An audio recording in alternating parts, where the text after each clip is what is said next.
it's quite a malleable material, and it has a tempo that it works at, and I think it's found in some other materials as well, but yeah, it's quite prominent in glass. Yeah, especially that kind of glow that's coming from the piece. It's a little bit like staring into a fire. Like if there's something about that too, you know, like staring at a flame and there's that dancing going on. This is that kind of heat materials work, I guess, a bit in that way.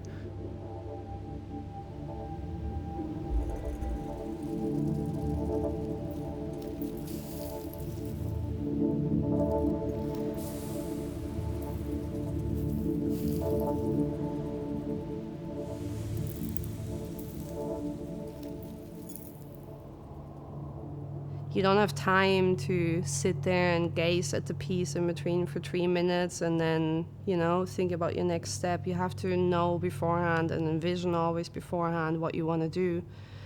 So it's rather meditative in a very stressful way, but still kind of calming. It's really weird, the emotions that go through you, because sometimes I would even say there is no emotions in that moment because you're just so focused on controlling the environment around you.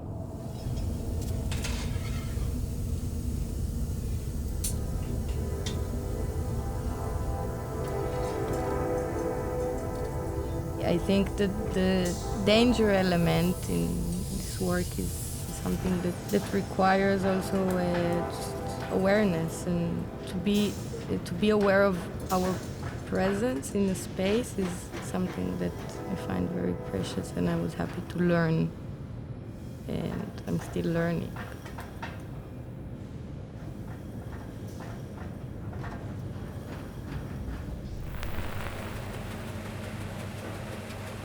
We use glass so differently than, let's say, maybe other people. So we see glass as an art medium, as something that's fluid in its perception, kind of in a sense, and trying to push boundaries with it. So I guess we have maybe a different understanding than maybe some other people. You know, it's like with any material. You can use wood to frame your windows, or you can use it to carve a sculpture. I mean, the material in itself is perceived as fragile, but also the process is so fragile. And then the other probably aspect of it is, for me, it's a material that I touch every day. But in a gallery setting or in an art setting, people are kind of reluctant to interact with artworks, I think. They're afraid to touch things, they're afraid to break things. It's also a point of attraction. It connects between people. It allows me personally to feel like, yeah, I'm a part of a human narrative, and I find it really inspiring.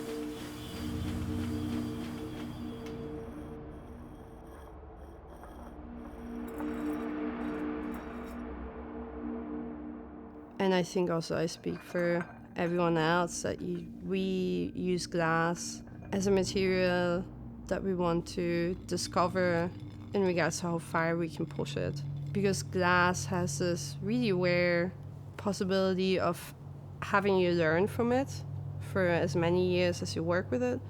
We don't know what's there yet. You know, there's so many possibilities, and you continuously see people reinventing the material.